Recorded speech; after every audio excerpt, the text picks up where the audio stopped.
You are now tuned into Khary's Crib. Khary's Crib. Khary's Crib. Khary's Crib.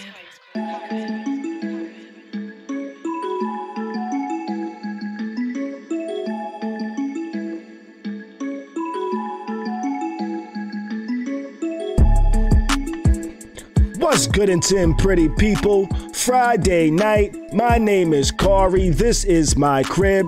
And I invite you into my home for another evening of the dopest live stream that's some like a podcast, some like a newscast, and sometimes like a showcase. And I normally don't fuck that up, but today was a little different. I'm not feeling the best, but that's cool, that's cool.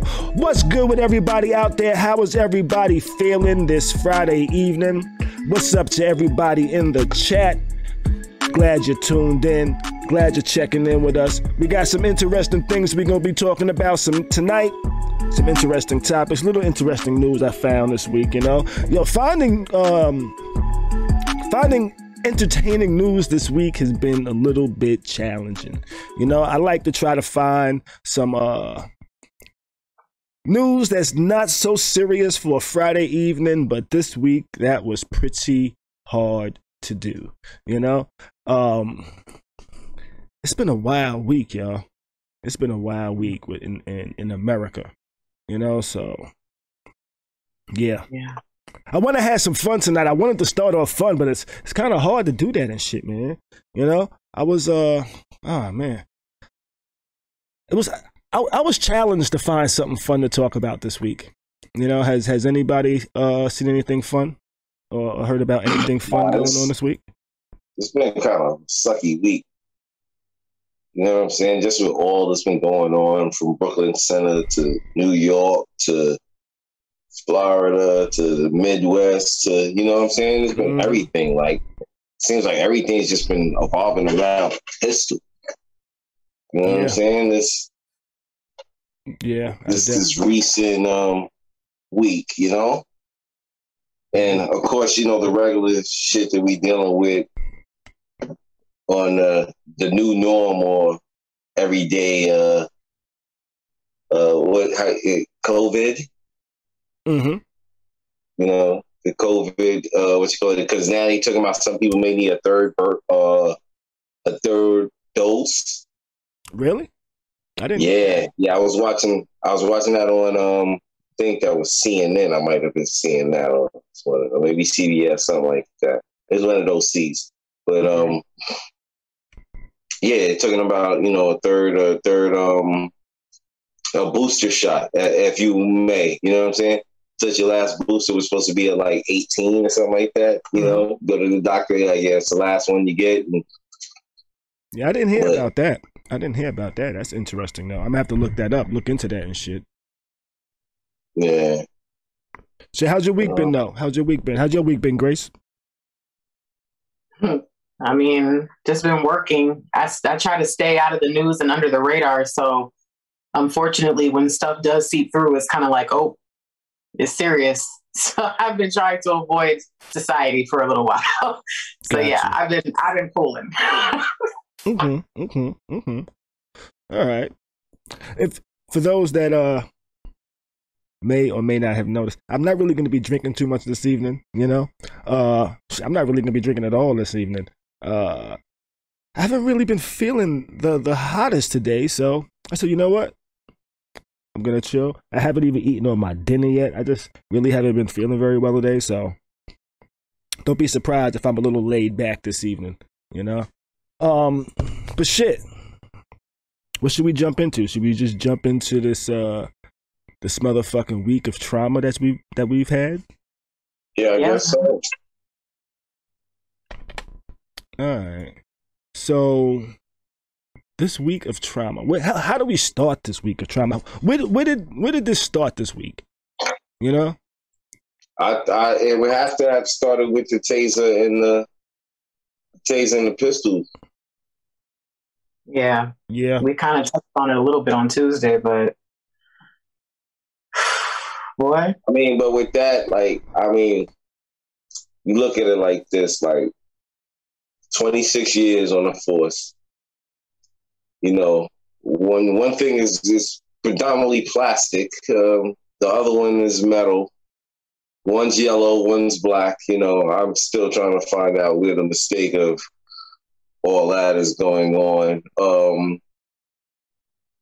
You know, like how does something like that happen? But then at the same instance, you have another guy of, you know, of persuasions. The Caucasian persuasion. It's okay to say the Caucasian persuasion. The Caucasian persuasion driving down the block like he's OJ, but he's got a cop on the car. Yeah, I saw that video. But yet, there's a safe arrest after this. But when I look at it, like I said, too many Jim Crow laws out here, and that's what messes us up when you boil it down. Well, yeah. Oh, my fault. Damn. There's I forgot which paper it is. The one says that we're property, but not like citizens or human beings. We're property. Like that's how it once was. Well, that's it how makes it sad into this whole thing. Like, you know what I'm saying? I wonder would a lot of this go down if people were considered human beings, you know? Yeah, none of this system was created for us at all. You know, so I'm not surprised that police view black people a certain way. Because, you know what, I posted something the other day that kind of like, I guess, states my sentiment, you know? White people have traditionally been scared of black people saying black power, you know? And they've been scared of black power because they think black power means the same thing as white power, you know? And it doesn't. You know, white power is white supremacy. You know, black power is just black people saying, hey, we have to be strong. You know, we have to understand who we are. Yeah. We got to come together as a people. You know, but traditionally, they've always been, here goes the perfect word, been brutes. They've always been brutes. You know, so they feel our terminology for the same word is also a brutish type of way of thinking. You know, but we don't think the same way, right? Because we came from, at least in America, we came from a place of being subservient, feeling powerless. So when we say power to the people, black power, we're basically helping to empower.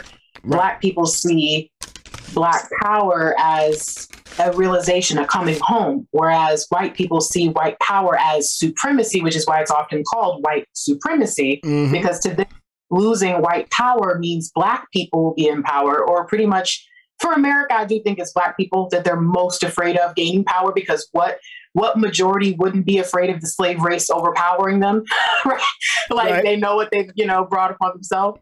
So yeah, it makes a lot of sense to think of it that way. And it's kind of hard for people who haven't been in a position of powerlessness to understand that, yeah, we don't think the same way. We're not even coming from the same place. Right. But the scary thing, I think, for them is the fact that people who's come from powerlessness can so quickly and immediately stand in and rise to their power. That's the real terror. That's the real confusing part, because I think after being in power for so long, you think to yourself, oh shit, if I was not in power, I don't know how long it would have taken me to get my power back. That's pretty scary how quickly they've made their comeback. Right. That's what I do think that it is very specific. There's racism all over the entire globe. There's nationalism everywhere. But America's specific issue is that Black people are very, very powerful. So God forbid they say Black power. Right. God forbid.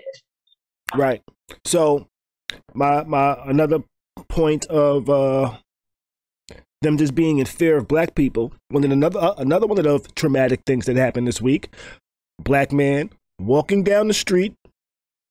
All of a sudden, gets approached by a white guy who says, "Hey, you don't belong around here. Get the fuck out of here." Starts assaulting him and shit like that. Did any of y'all see this video that was circulating? I've seen the video. I know what the outcome is. The outcome is awesome and tremendous. You understand what I'm saying? Mm-hmm. Because sometimes you're not always in power, though, Right. When you think you have the advantage of doing something, there just may be somebody that has more power than you, and they just may be black in this situation.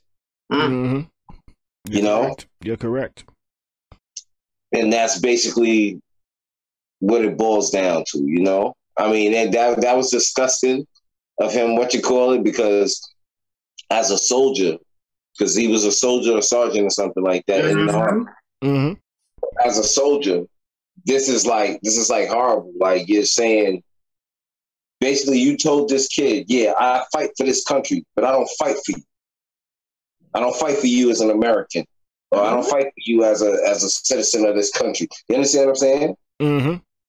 Because as a soldier, you're the last person to be nasty with anybody in America.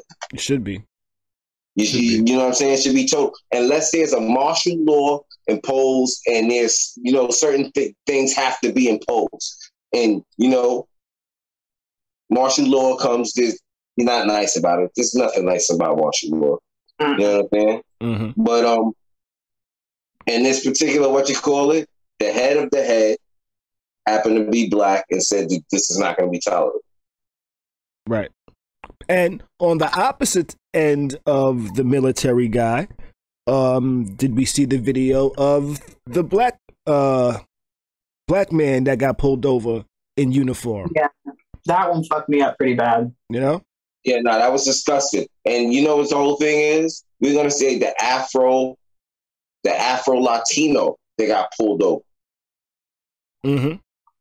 You know what I'm saying? By another Latino. That's what would make it You understand what I'm saying?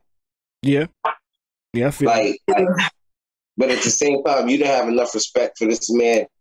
You saw color, you saw him in a uniform. And then what was your respect? Because this man goes and fights for your liberties, your rights.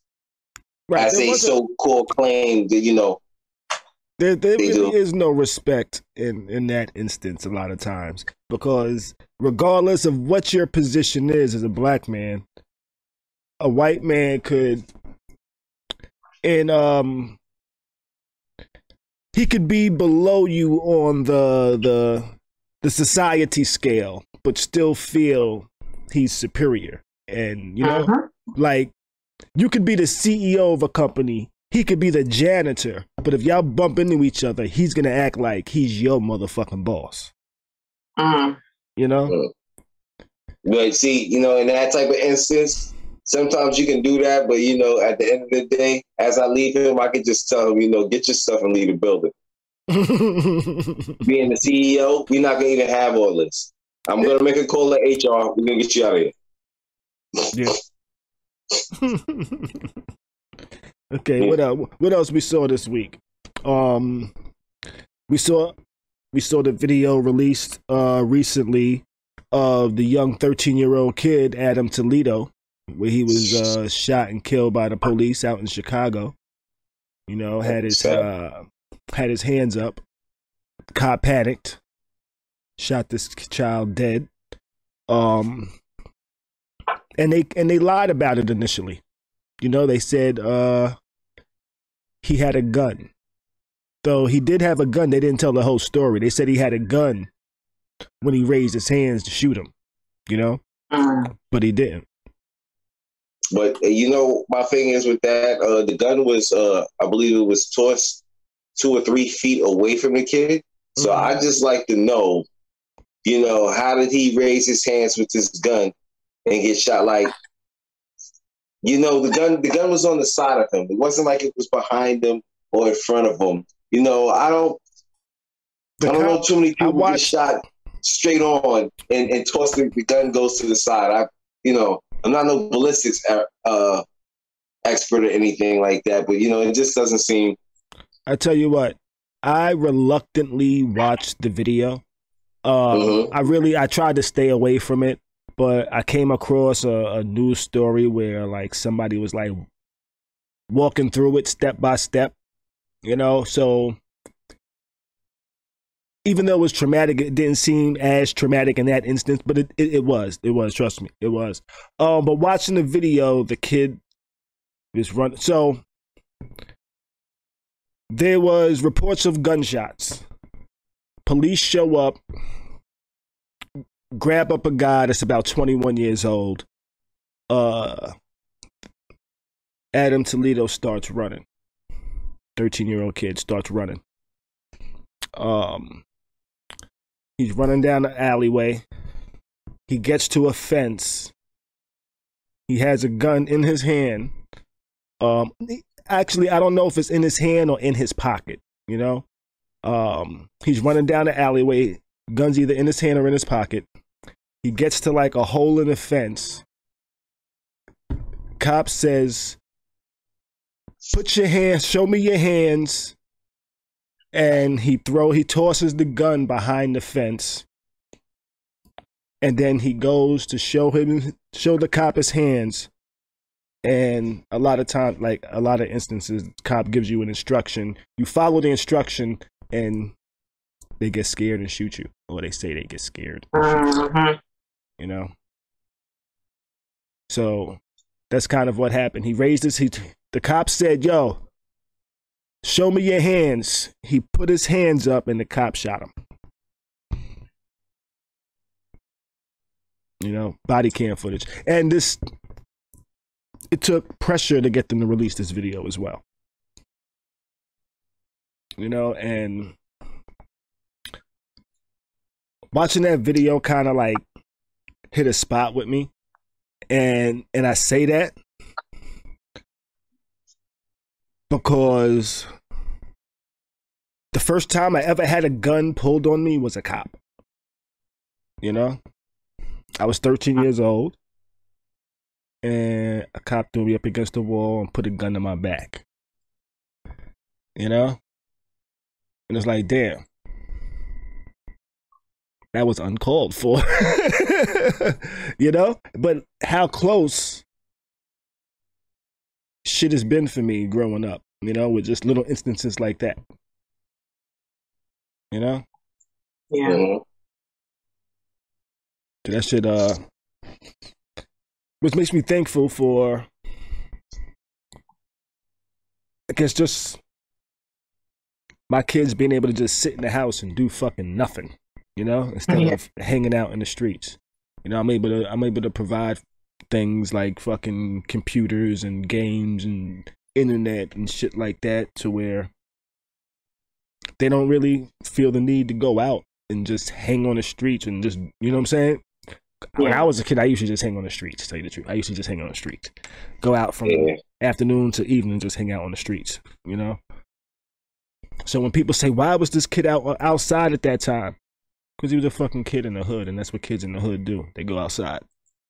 Yeah. Man, especially depending on your situation. Mm-hmm. Some kids ain't got nothing else to do but hang in the streets. Right. You know what I mean? Yeah. That's a fact. You know? Not to say that that's necessarily what this kid's situation was. You know, this kid was in 7th grade. You know, some kids have those hard situations. Some kids don't. But still, some kids just be outside. No, that's true. You know, I was at the gun show last week, right? And they had these airsoft BB guns that look fucking real as hell. You know? Yeah, bro. Like, I went over to the table and I'm like, I had to like I actually picked one up. I'm like, yo, this shit is heavy, you know? This shit feel like a real gun, you know? And I just see like these little white kids over there looking at these guns like, yo, which one do I want to take home and shit like that, you know? Mm-hmm. And I don't think they go around thinking, hey, I might get killed by a cop with this toy gun. You know, they probably got in their mind, you know what, if this cop sees this, I'm gonna be able to say, hey, officer, it's just a BB gun and things like that. And the cop is gonna be like, oh, okay, let me see, and things like that, you know, which if you're a white kid, that's how it might go. You know? Yeah. Black kid, my mom wouldn't even let me look at anything like that. Right. Nope. I had my mom didn't want to let me go outside with water guns. She was like, nope. A cop is gonna think that's a real gun and shoot you dead on the spot, you know? And I had like, I'm not even sure if y'all remember them little fucking all black little fake Tommy gun water guns, you know? Yeah. Like, nobody's gonna think this is a real gun. Mom was, nope, she would not let me go outside with it, you know? So, but what about the one that got spray painted silver? The one that got spray painted silver? People still knew that was fake. You know? People knew that was fake. When we was real small, when we was like 12, 13, some shit like that, one of we had spray painted some water guns, right? One of my homeboys tried to pull it out on somebody. The nigga laughed at him. And then was like, oh, let me show you a real gun. We had to fuck that nigga up quick. Nope. Okay, this is probably but not the best story to talk about where we're saying fuck. Shit happens in the Bronx, man. Shit happens. But yeah, man, it's been a traumatic week, y'all, as black people. Then I saw another story that we could probably talk about this one a little later though. You know, cause I think we was gonna be talking about some gun violence and shit. Yeah, it's been a wild week. I've been trying to find some fun shit to talk about, y'all. Yeah, there was a fucking shooting too. What's that? Wasn't there there was a mass shooting? I want to say yesterday. Yeah. FedEx, Indianapolis. Yeah. I don't know what's going out there in Princetown, but it's crazy. Yo. Yeah. Traumatic week, man. Traumatic week. But I mean, was it really? Like, this is America. Like, this is just what it is. Yeah, it's in that FedEx. Yeah. I tell you, America, yes, he went postal. Somebody went postal. Oh, shit. Oh, wow. Might be a little too soon.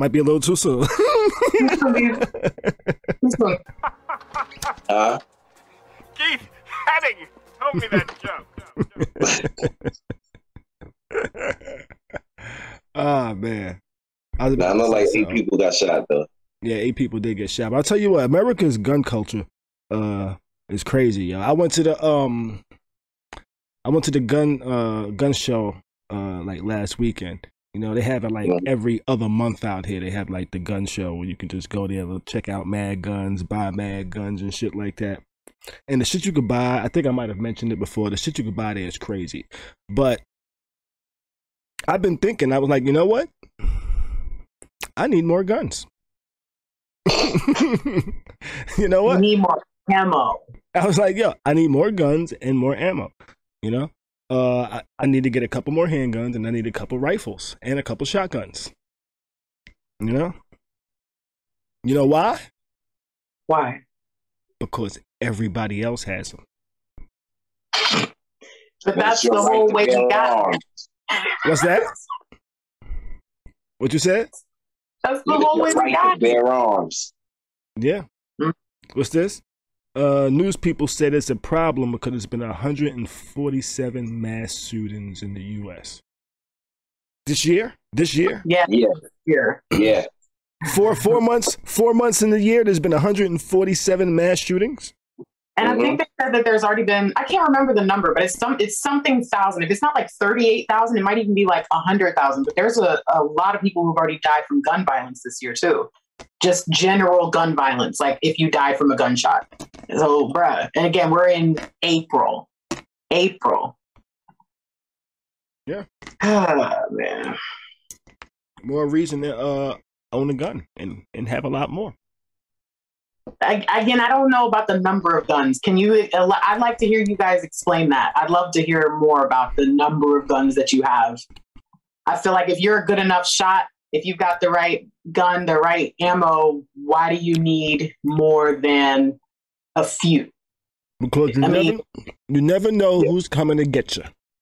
Yeah. You never know who's going to listen. Sometimes you always ain't got time to reload. You may not always have time to reload. You might have to just grab the next one. It's already loaded.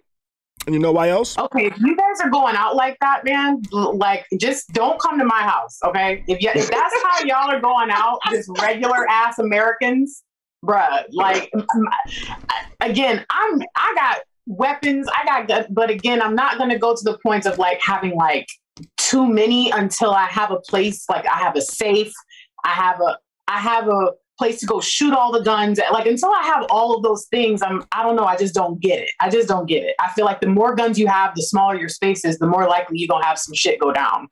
I'm going out like Michael Gross and Tremors. Yo, Wayne over here says, yo, Khary, what about the shooting in FedEx? I work for FedEx.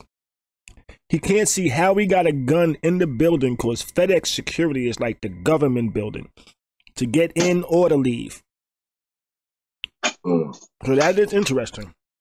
See, Kimmy said she has a locker and she's got 10 loaded, but that makes sense to me.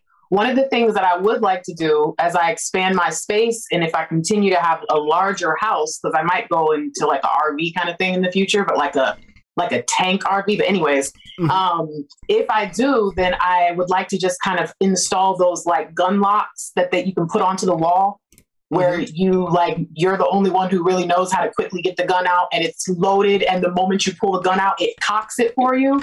That's what I want. And if I have something like that, if I have a system for my weaponry, then shit, I'm going all out.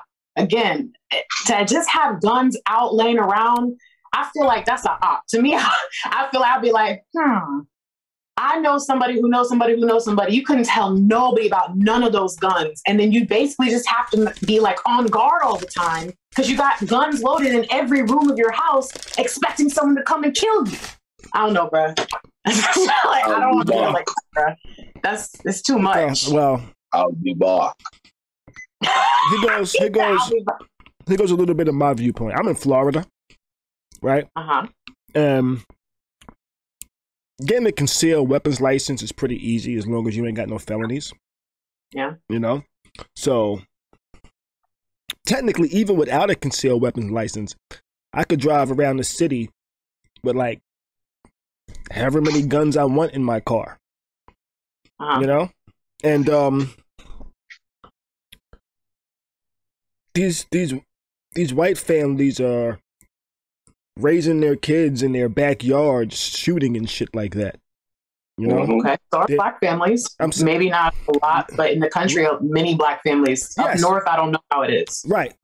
You know, but a large majority of the black people living in like these the cities like New York, places like that, where the gun laws are a lot stricter.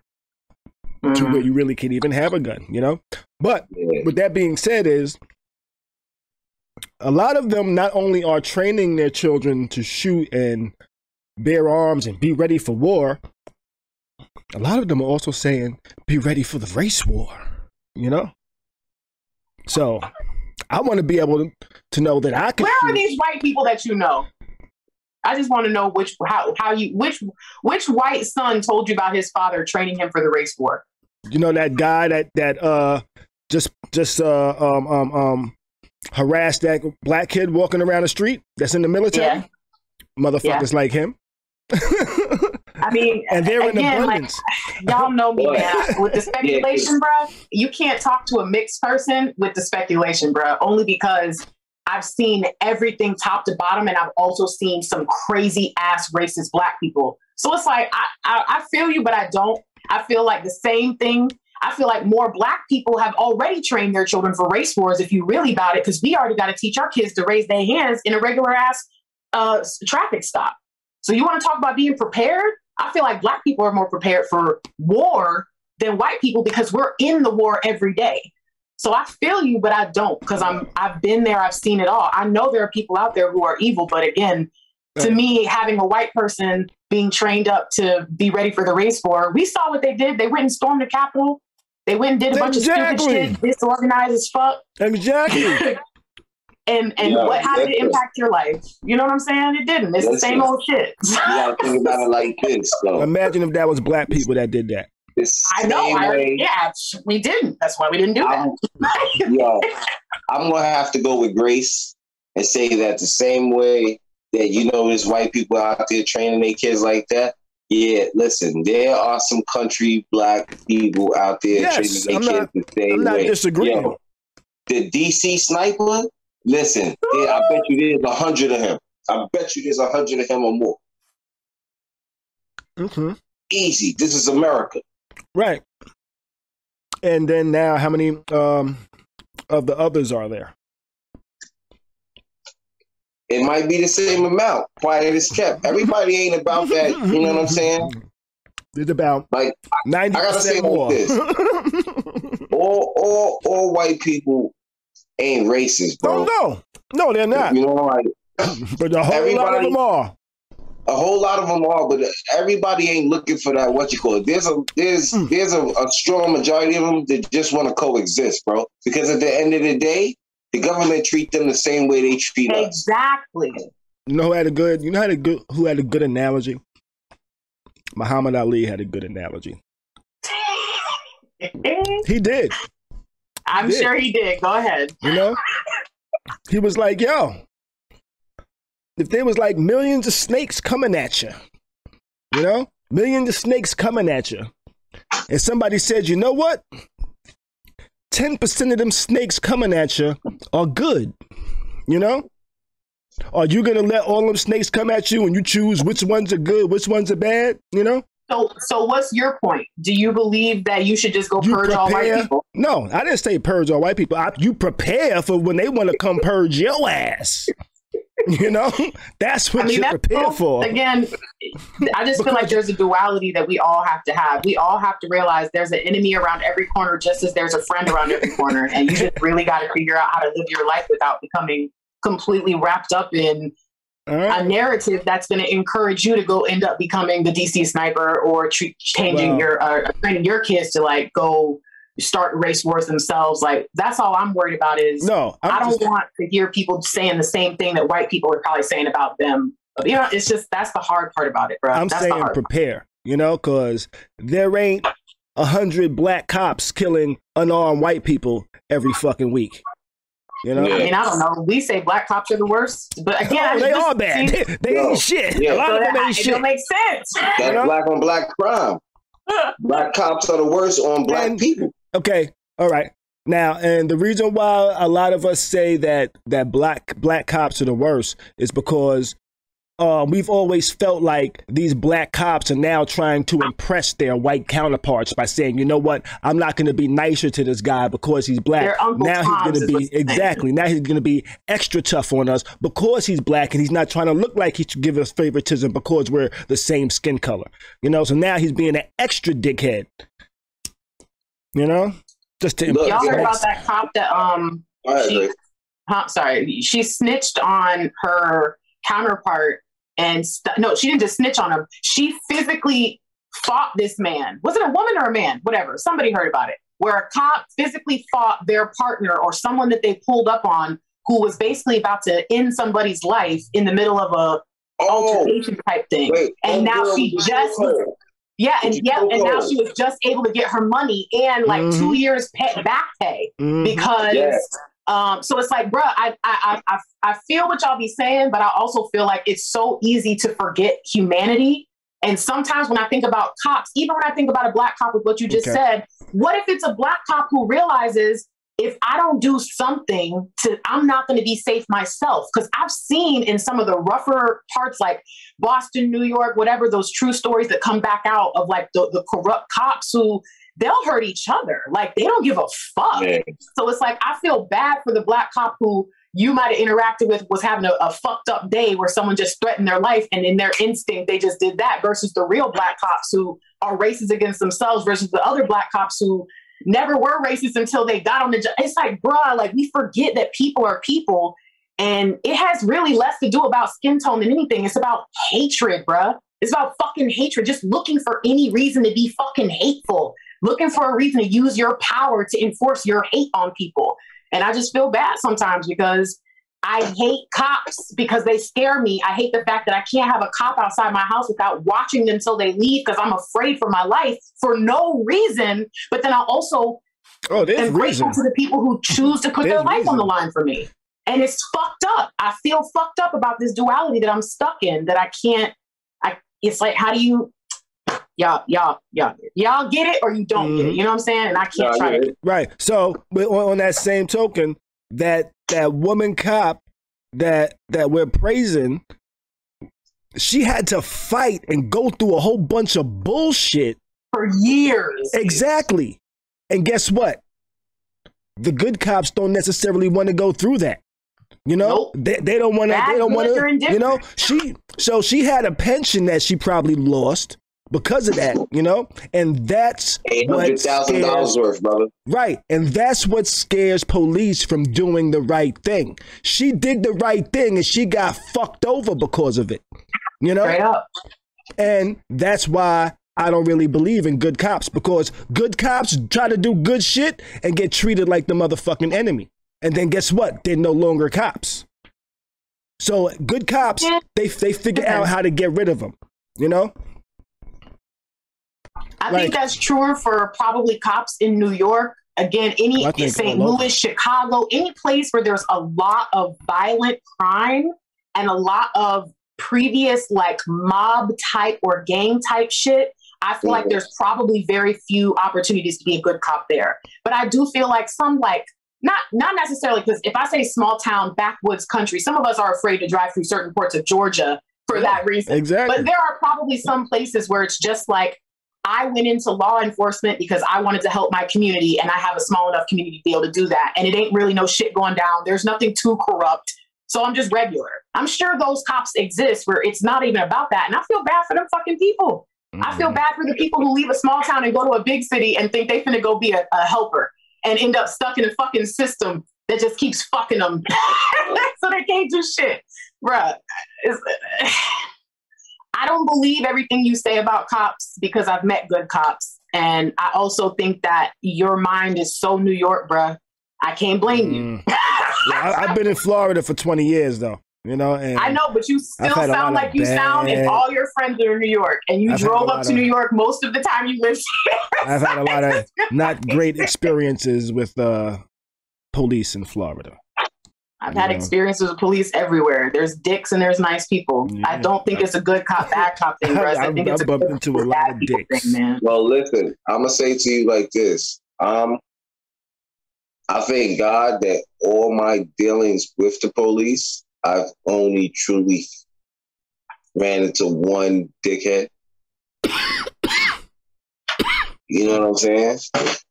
Like overall, and listen, I've got arrested all up and down that 95. I'm gonna tell you. He said, "Listen, don't get it twisted. Don't get it." You know what I'm saying? I've met the worst cop I ever met, though, has been in New York. I mean, I'm just saying. I feel like down south cops. I'm not gonna. For me, in my experience, I gotta say I haven't met like no dickhead. They do shit like by the book.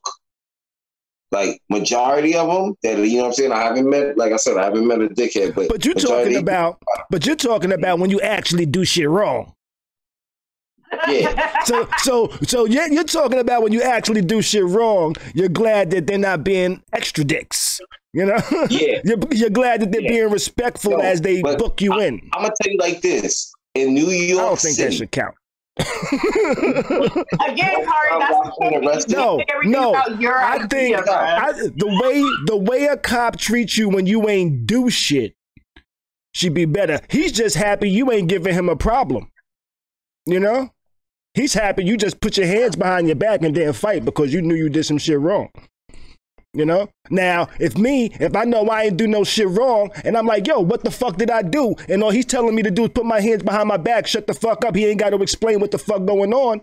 Guess what? I'm not going to be a polite person. I'm not going to be like, okay, let me just do what the fuck you say. Let me just, you know what I'm saying? I know I did nothing wrong.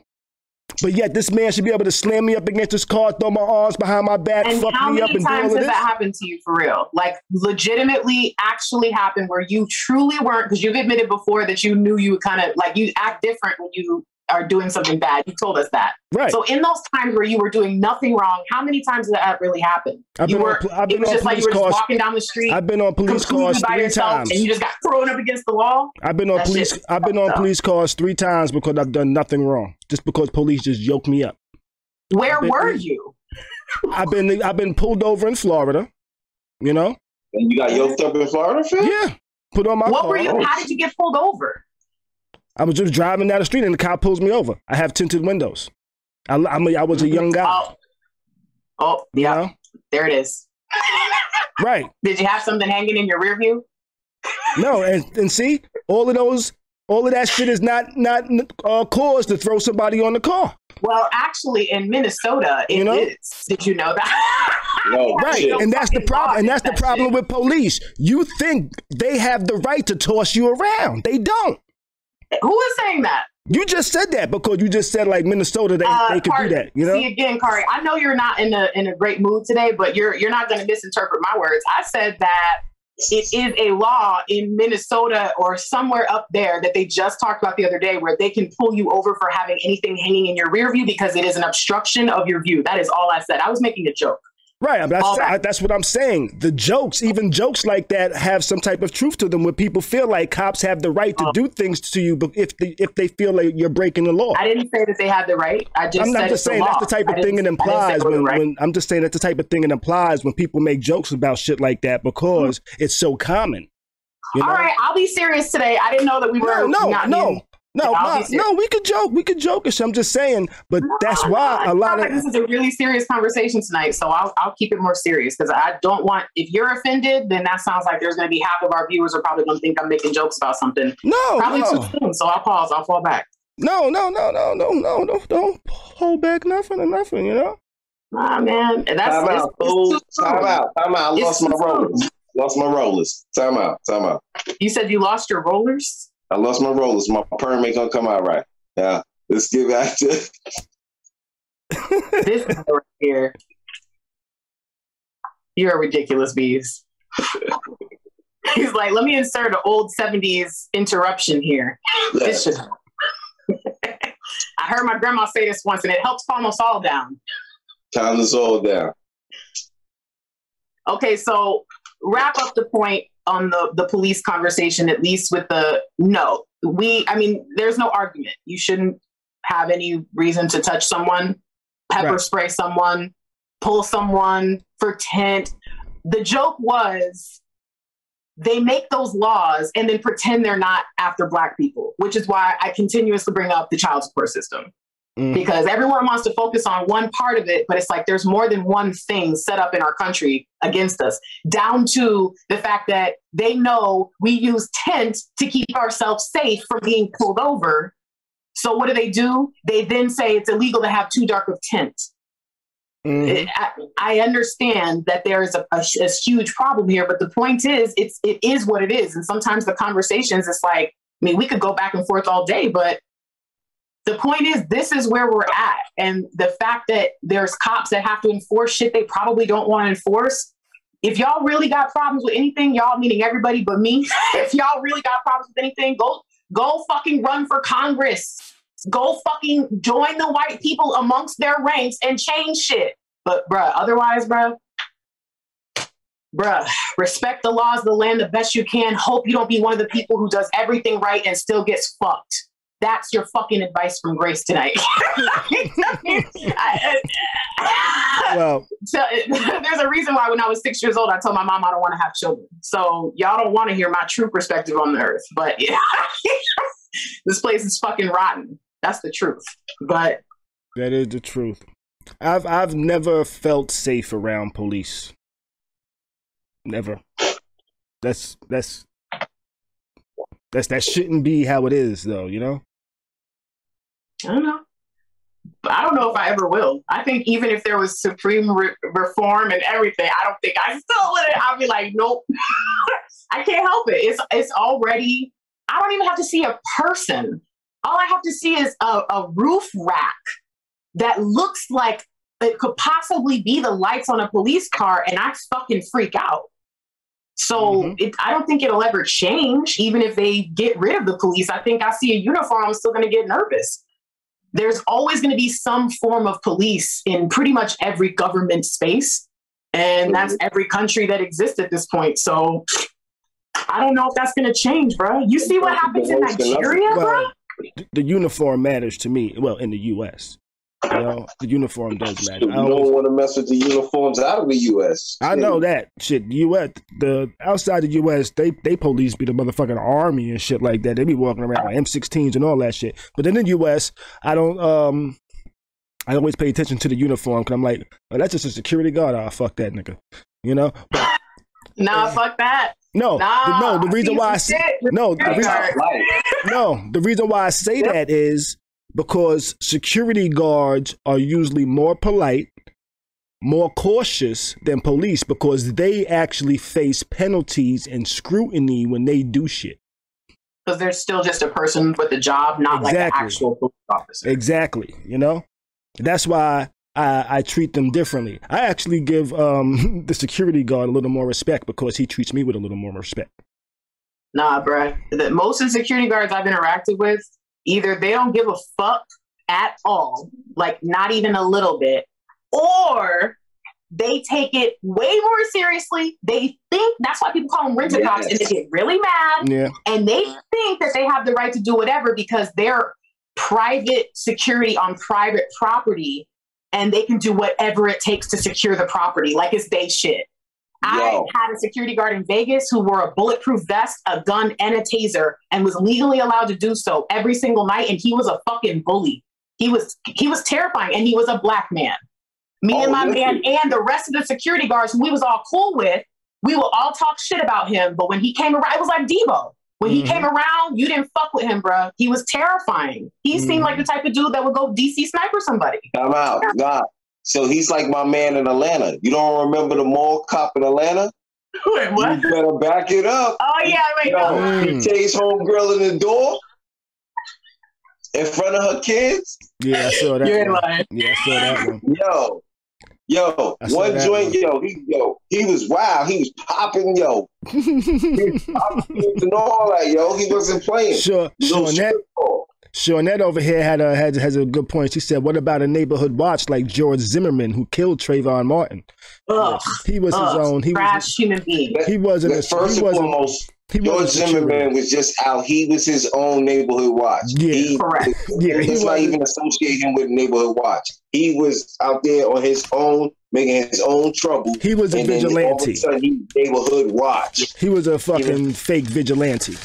You know? And did you see that he's such a trash human being that he can't even stay out of the news and out of jail, bro? Like he's such a it had nothing to do with him being neighborhood watch, because then that put all the neighborhood watches on some, and it's like, bruh, actually, personally, I have experienced a couple neighborhood watch programs where the neighbors are dope as fuck, bruh. They really try to create a sense of community in their neighborhood doing it. And it's not just white people. In fact, one of them was all black people. It was in a hood neighborhood in Tampa.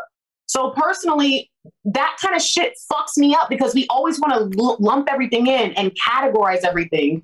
And it's like, bruh, even now I'm sitting here talking about security and lumping them all in. I can't help it. It's like you can't, but in the end, when you take a step back, if that's your cousin versus some guy you hated as in high school and you hear about the story, you're going to have two different beliefs about the character of the person, not what their job was.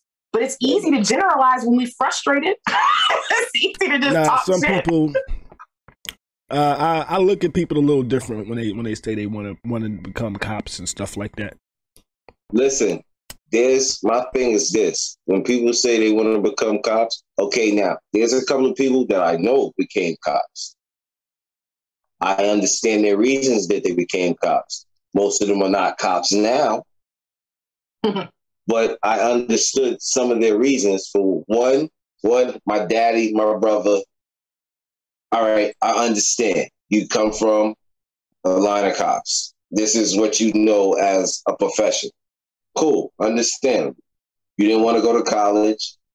Your father's, whatever. Yeah. But you became that. You retired. But majority of the people that I know became cops definitely got bullied in high school. Definitely got bullied. You know what I'm saying? Like I know a lot of people that went for jobs of authority, and that comes from being bullied in high school. But what about the I'm not saying that you were bullied in New York. See, because from a lot of police come from Connecticut and other for New York. New York, a lot of cops come from like Connecticut and Jersey and all that. Now, I'm not saying that you got bullied in New York. You got bullied in Jersey or Connecticut, but then you want to come to New York where you know nobody. But yeah, I remind you of that group that used to bully you and so forth. You know what I'm saying? I can see that. Or hold up. So that's it. Why not become a personal trainer? There's another thing though too that make some of those people become cops. You know what I'm saying? Some of the Caucasian persuasion becomes cops because they woman probably got taken by a Mandingo. That's a whole other story. But listen, it's fair black balls, yo. You got to think about it. Look at pool. Look at the game of pool. Pool, right? There's all these different colored balls. You feel what I'm saying? But what is the object of the game? For the white ball to knock all the balls off the table, right? So the pool table's green. That's the earth. You get me? You know what I'm saying? So the object is for the white ball to knock all the balls off the table. But what ball is the last ball to be knocked off the fucking table? The black ball. Mm-hmm. Of black balls, yo.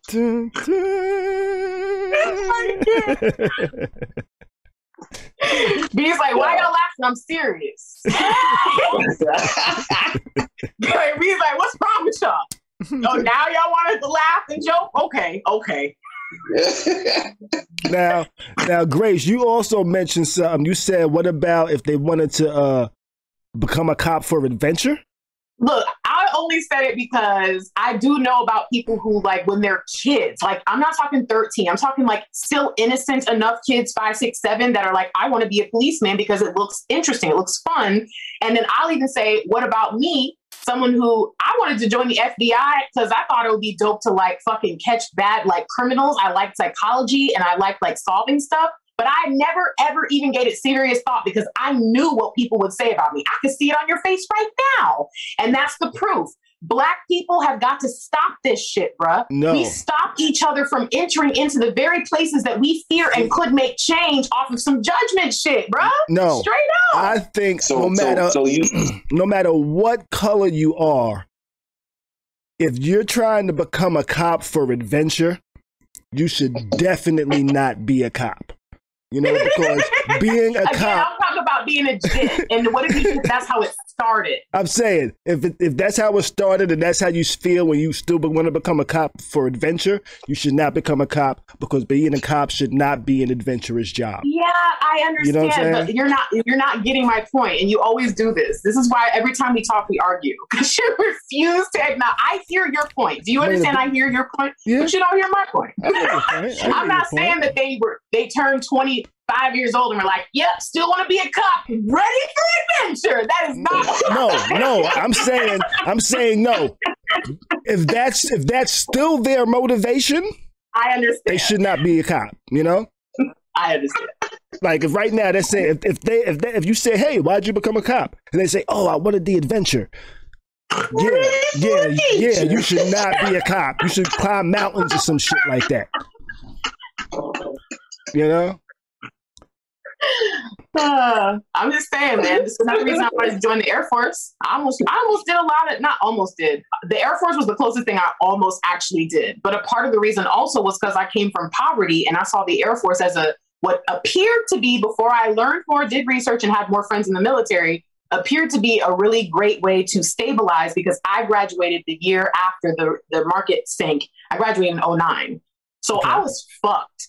I knew I was fucked and almost quit school to join the Air Force and ended up being fucked for almost 10 years. Like having to start my own businesses and shit because the money wasn't there. So even that was more of about just having a job and seeing it as a job that also kind of took into the account that I like to help people and wanted to make a bigger difference.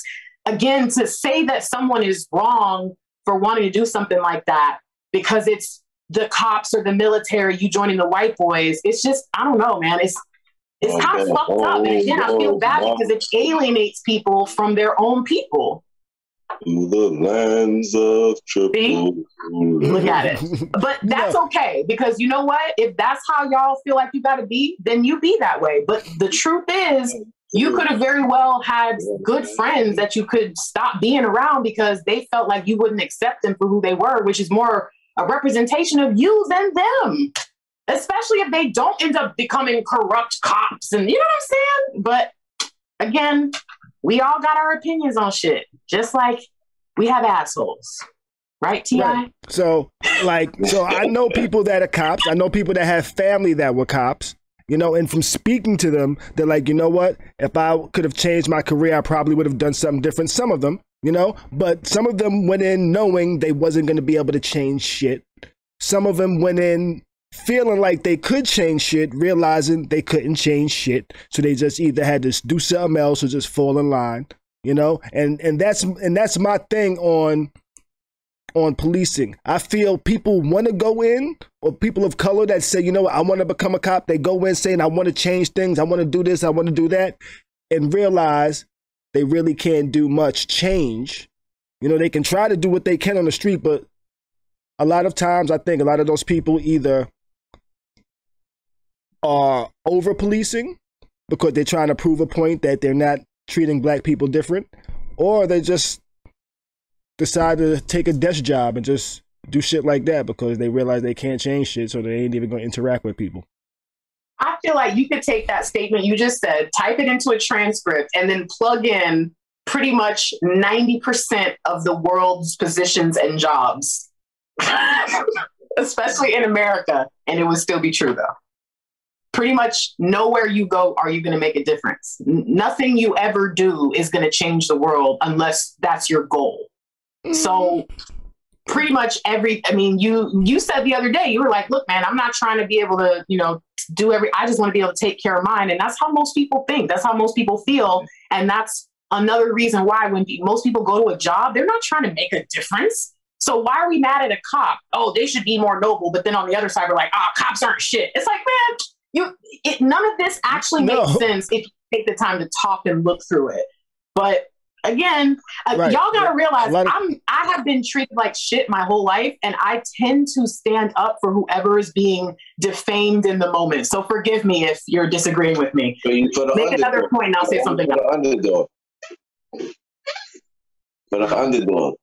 Basically. I have to. It's what I do. That's who I am. That's what I choose to do to change the world. That's why a lot of people don't fuck with me when they first meet me. And then afterwards they go, oh, I misunderstood what you had going on. I thought you were just a bitch. And it was like, oh no, I realize now I've learned the whole story. You were actually hanging and trying to help somebody out. You're trying to do something. It's like, oh yeah, I realize now why you were ranting. Now I understand why you were so fucking hyped that day. But yeah, it's just hard for me to sit back and say, yep, all cops are shit.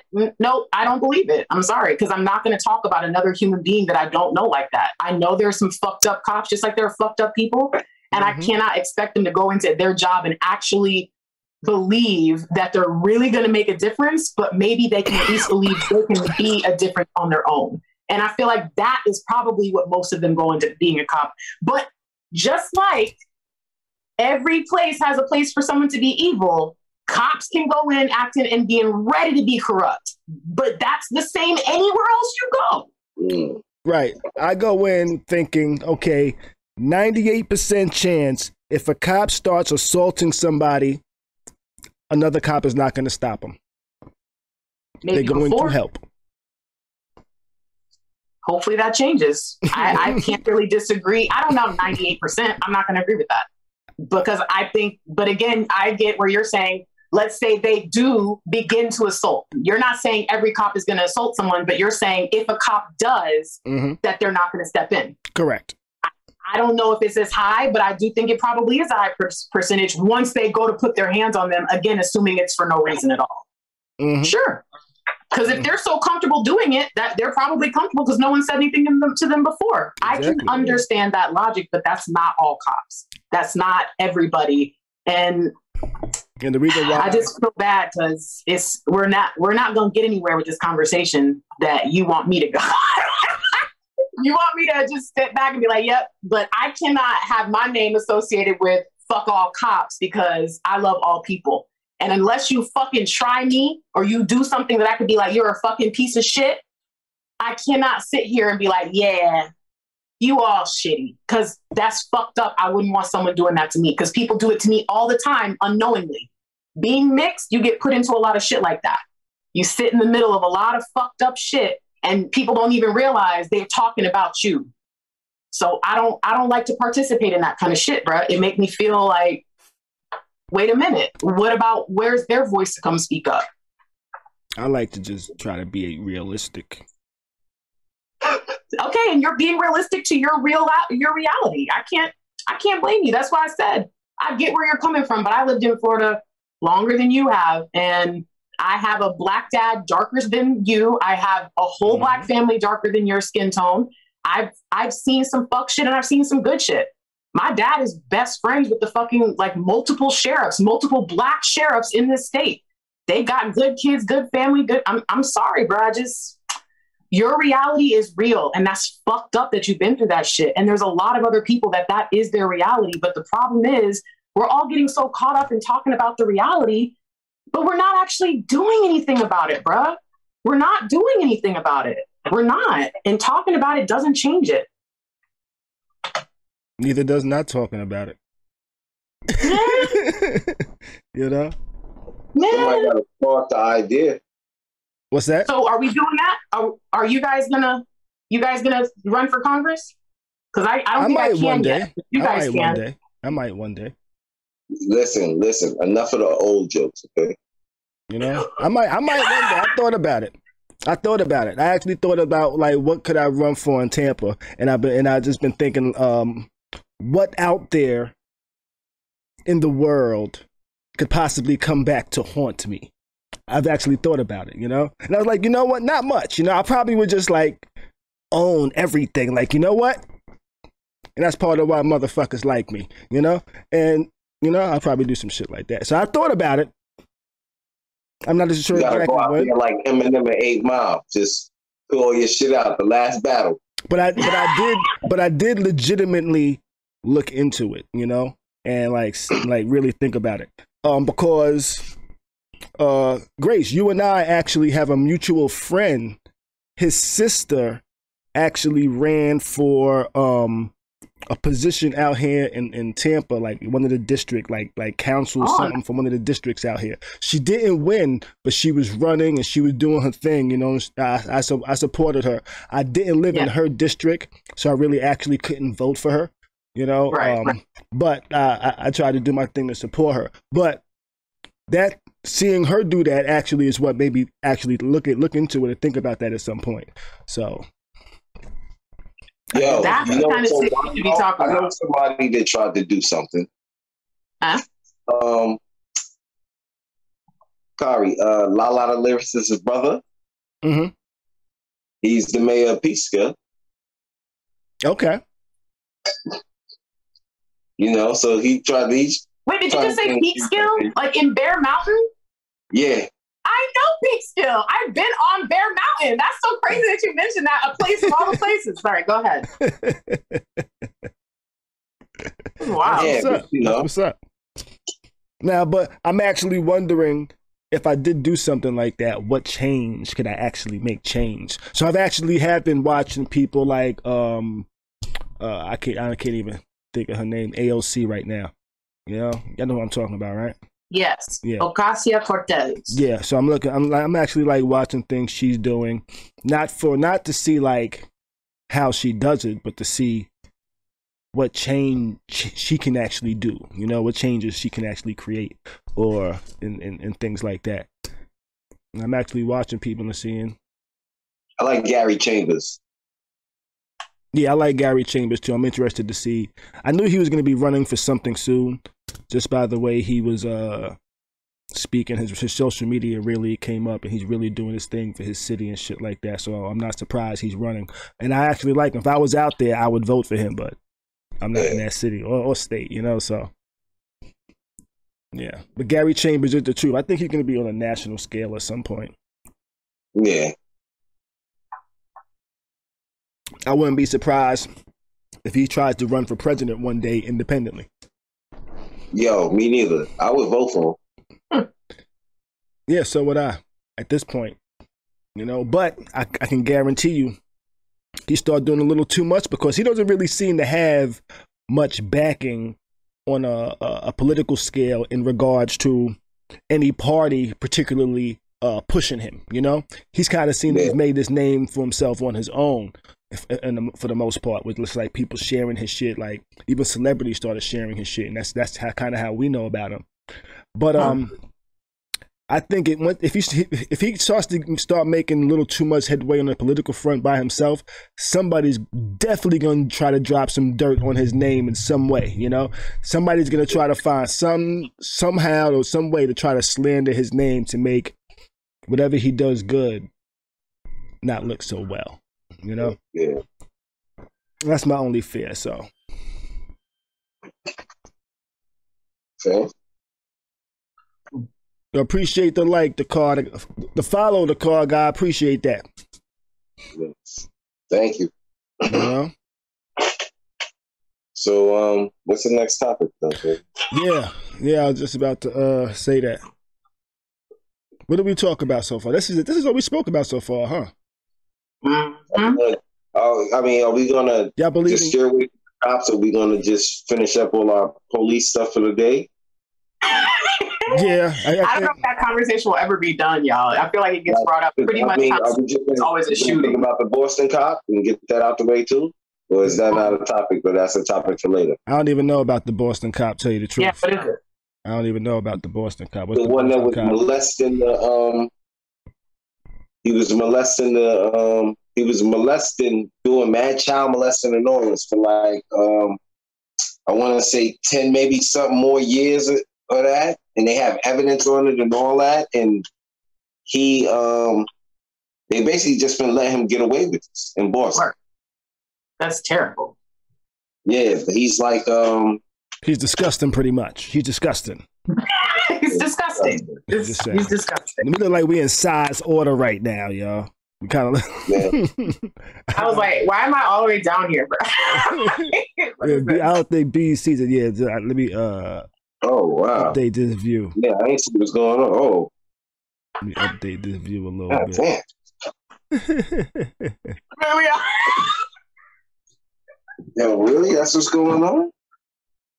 Oh man. Okay. Anyways. Okay. So Bees, you're saying this is like an episode of Criminal Minds, and this dude just got caught. Did he kill himself yet? What's going on with that? No, he ain't just get caught. He been caught. You understand what I'm saying? But the rest of the station and all that, they're letting it go on. What? They knew? Yeah, like they knew. Like it's one of those type. Who knew? Who knew? CBS knew. No, I mean, who in his department? Like everybody knew. His whole department just knew he was out here molesting neighborhood kids, and nobody said nothing. Listen, the mayor knew. If the mayor knew, you already knew how far he went. Did the mayor know?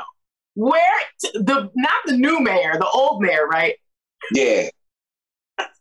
I don't know, not the black mayor. The new mayor is black, right? Yeah, the new mayor is black. Please don't let her be the one. How the fuck did she know? She just got here last month, guys. Nah, but he was doing it for how many years? 20 years. He's been going on. And where was this Boston police officer molesting children? Boston cop allowed to stay on the force for 20 plus years after child sex abuse complaint. And what did I said New York, and what other place did I say? Fucking Boston, okay? I'm just saying, you guys, there's a reason why all the movies are about those places. And it's fucked up because that y'all come from one of those places. And that shit is fucking real. Acting Boston Mayor Kim Janey has ordered the release of documents related to former Boston Police Union Chief Patrick Rose, who was first accused of child sexual abuse in 1995, yet was allowed to remain on the force for over 20 more years. Wow. No, wait. There's a comma there. For over 20 more years, comma, abusing other children. Black. So this is 20 plus years. Yeah, so the Boston Globe found that the police department concluded that Rose likely was guilty of sexually abusing a 12-year-old in 95, but took no action. Last year, a teenage girl reported she was abused by Rose from the ages of 7 through 12. Leading to at least 5 more survivors coming forward. So they say people knew about it and did nothing, which I'm not going to say it kind of goes with. Somebody said LA's pretty bad. I do think LAPD might be pretty bad with too, but somebody said Florida too. And I got to tell you what, pretty much what I be seeing in Florida, I don't know about what Khary is talking about with like the police abusing Black people. But specifically talking about like some shit like this, bruh, did you guys see the story out of Lakeland last month? Lakeland, little old Lakeland, Florida. Well, it's actually a pretty big area, but it's country as hell. Okay, it's like a little mini Texas in the middle of Florida. They fired 3 police officers for misplacing $700. Misplacing. One of them most likely stole it, allegedly.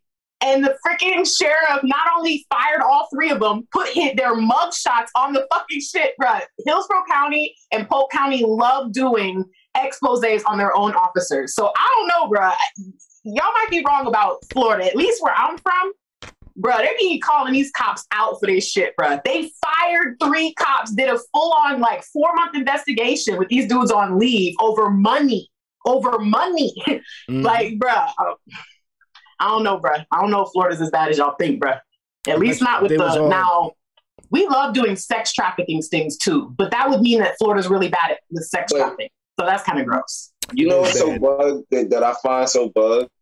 Okay, you get caught in these areas, like, well, basically all over America, right? You get caught with drugs and, you know, it's crazy amounts of time. You murder somebody, it's crazy amounts of time. You do certain things, but for some reason, it seems like rape and child molestation, like, why is it slap on the wrist shit? Because we live in a patriarchal society where men think that men's urges can't be controlled. So it wasn't really criminal. It was a mental issue. And as long as you slap a sexual predator or, predator label on them, that will protect the community from those perverts. They're just harmless little perverts. Rapists are just they couldn't control themselves. That's the rhetoric when it comes to those types of behaviors. I think if you had a female-run society, they would castrate people for the same shit, to be honest with you.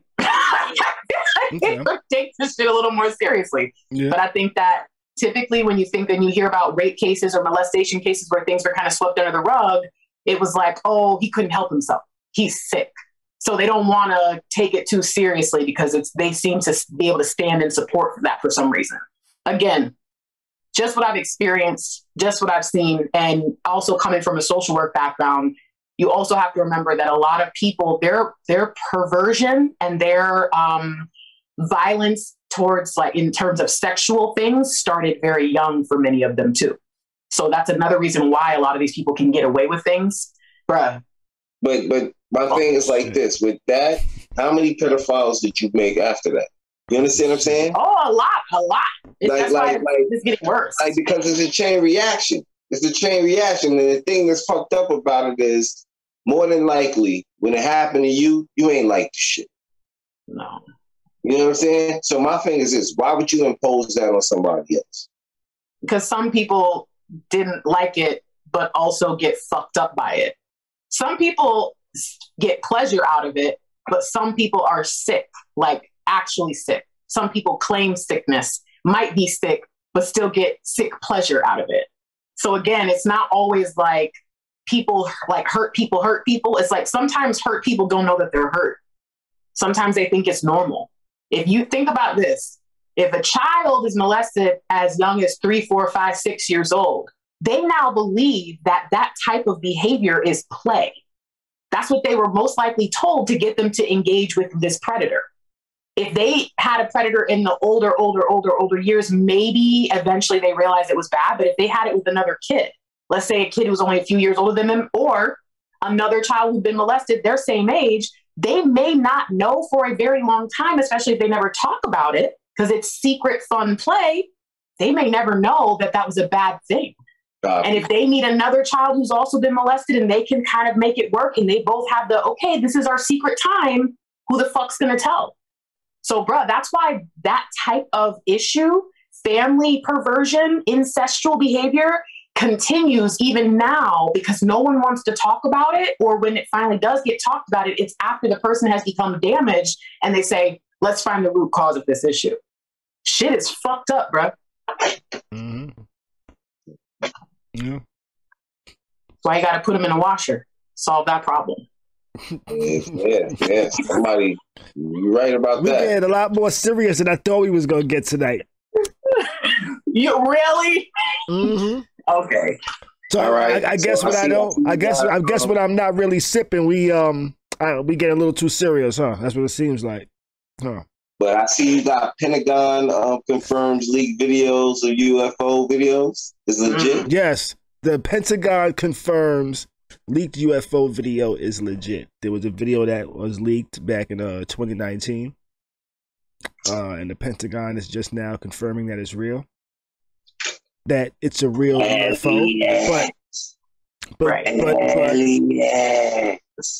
now UFO only stands for unidentified flying object. It doesn't necessarily mean that it's an otherworldly flying object. Right. It just they don't know what it is. Right. I thought it meant you fools out here. You know? What's that? I thought it meant you fools out here. Now, every time they release it, there's something else going on. Like last year in 2020, they released, like they didn't release, but they confirmed that the videos that had been leaked were in fact real. And those were some different ones. It wasn't a pyramid, it was a cylinder, like a pill shape. So it's like every time they release something to confirm aliens, which that's what people hear because they use UFO. Right. They don't use a different phrase for it. And so every time that happens, it's always some shit going down in the country. So I'm like, really? Y'all gonna really? We had a tough week. So you're like, let's just throw some UFOs out there, cheer up the people. Right. Like, what the fuck? A UFO would simply be a kite. A weather balloon. Yeah, you know. But it could also be. It could also just be some aircraft that some rich motherfucker designed. You know, and he's flying around. It could be Batman, you know? That Batman wouldn't technically be a UFO, right? That's real. Now, because you don't know what it is. Right. You know, now Superman, that would also be a UFO, but that would also be an alien. You know? I don't know. I think that once they zoomed in on him and they saw the Superman sign in the cape, that he'd be an identified flying object. Right. You know, it's like it's a plane. Oh no, it's just Superman, guys. Go ahead, Superman. Khary said that happened in Iron Man, yeah. But I don't know if this was an alien aircraft that they got on this radar. I don't know what it is. You know, do I think aliens exist? Hell yeah. You know, I think space is just too damn big for us to be just the only ones. Do I think they've been here? That now I don't know. You know? Yo, Bees, go ahead. Come on, Bees. I feel like this because I watch Ancient Aliens and all the UFO shit on Discovery Channel and all that with the wild dude with the wild. Yeah, I knew you were gonna say the dude with the hair. I knew it was your favorite. You know what I'm saying? He got the old school like Spanish blowout. Like I can't explain it. It's wild though. You know what I'm saying? I wish I had hair like that. She's kind of dope. But I can get you a wig, bruh. Yeah, right. But yo, nah, the alien shit. Do I think they've been here? Do I think they're among us? I kind of think they're among us, yo. Like Men in Black? Huh? Like Men in Black? Yeah, fam. I feel like this. If there's a movie about the shit is possible, man. I swear. Did you watch King Kong versus Godzilla? Yeah, I like all the supersized gorillas, and I think they probably got little oversized lizard or something like that. You know what I'm saying? Maybe even an oversized monkey. You know, but not no King Kong type shit. Maybe Mighty Joe Young. You know what I'm saying? Like, you know, because he was like 10 feet, 10. You know what I'm saying? 12 feet. I can see that possibly. You know what I'm saying? But like the Men in Black type shit, like I think that type shit is going on. Like Total Recall. You know what I'm saying? That shit has shit that's out right now in the present world. You go to the airport, they got the same shit that nigga Schwarzenegger ran through with the gun. When you go to the airport, I'm telling you.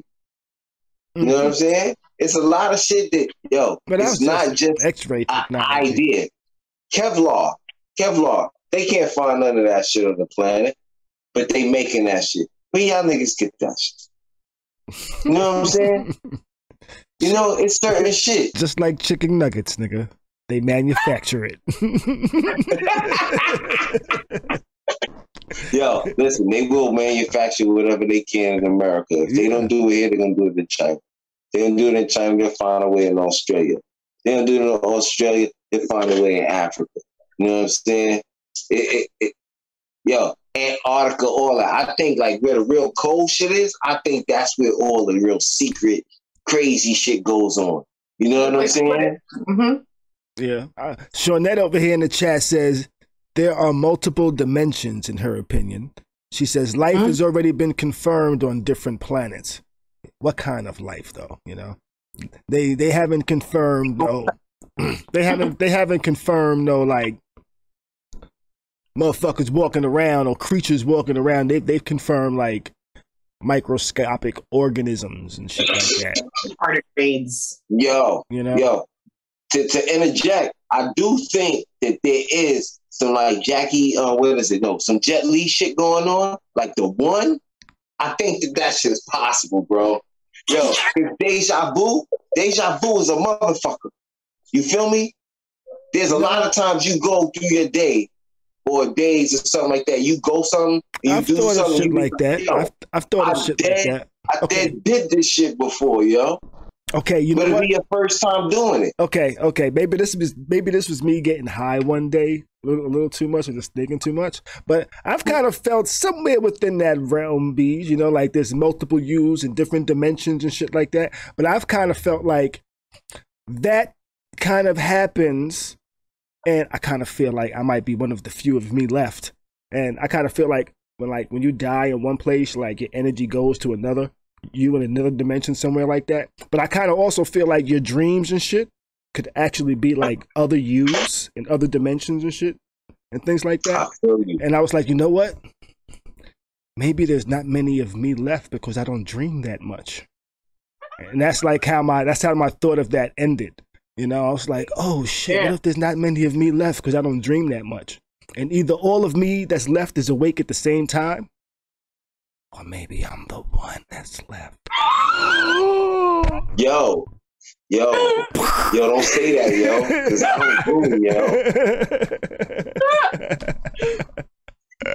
Yo, I haven't had a dream in like Lord knows. Maybe I have, and I just don't know I did, because somebody say you can't remember your dreams. But, I do remember having some vivid dreams and some crazy shit going on. You know what I'm saying? I've been a spy. You know what I'm saying? I've been a secret agent a couple of times, yo. It fucks me out. But, you know what I'm saying? Not like no James Bond type dude. You know what I'm saying? Okay, now let me ask you something. Did you happen to almost die in those dreams? Like you about to die and you woke up? Yes. Maybe you did die. Yes. That's why there's not many of you left. Oh! Yo, one joint, I died and I woke up laughing. I didn't like that.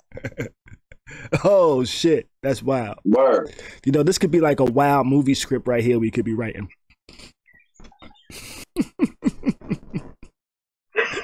Bruh.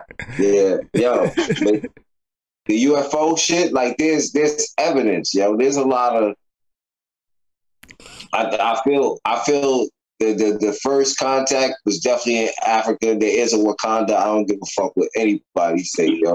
I ain't just come up with the Munda, no. Wakanda, yes, yo. Y'all ain't just come up with this shit. You can't believe in Zamunda? You can't have both? Damn, bees. You can. But, you know, it's Eddie Murphy that or what if they're one and the same? I can go for that. There's energy, there's power there, all that. You know what I'm saying? Yeah. You know? And yo, it's vibranium and all that shit. You know what I'm saying? They just don't want McDowell's there. You know? Nah, they want no McDowell's there. They want no McDonald's. Nah, it's all natural food. Ain't no meat. You know what I'm saying? Ain't no meat. We don't need no meat. Nah, so that like means there ain't no linebacker Lonnie. Listen, no, look at your teeth. On some real shit. Like, we ain't supposed to be eating meat and all that shit. We supposed to be eating like the gorilla. You see how our teeth shape? Mm-hmm. That's why lions and all that shit, their teeth is shaped the way it is. You know what I'm saying? To tan to meat. Us, you know what I'm saying? We just got the little canines, but at the end of the day, most of your joints, they flat, yo. Yeah, our teeth is to chew gum. You know what I'm saying? You know? But yo, Bees, you got a story for us tonight? Oh, yes, I do. All right. Let's jump into a little bit of story time with Bees, yo. Story time with you got it? You was making it up as you go? I don't know now. You interrupted my whole flow, bro. I had a whole song prepared and now I'm nervous. I can't do it. I'm gonna do it next week. All right. So let's get ready. And so we're gonna have story time with Bees. So one time, that was with my boys. You know what I'm saying? We went to South Beach one night, and had a good time. Checked into a nice little hotel. Had a little swim up bar and all that. So we went out, lounged by the pool and so forth. And I met this chick. Nice little thing. Little like Spanish, Cuban, black thing, you know what I'm saying?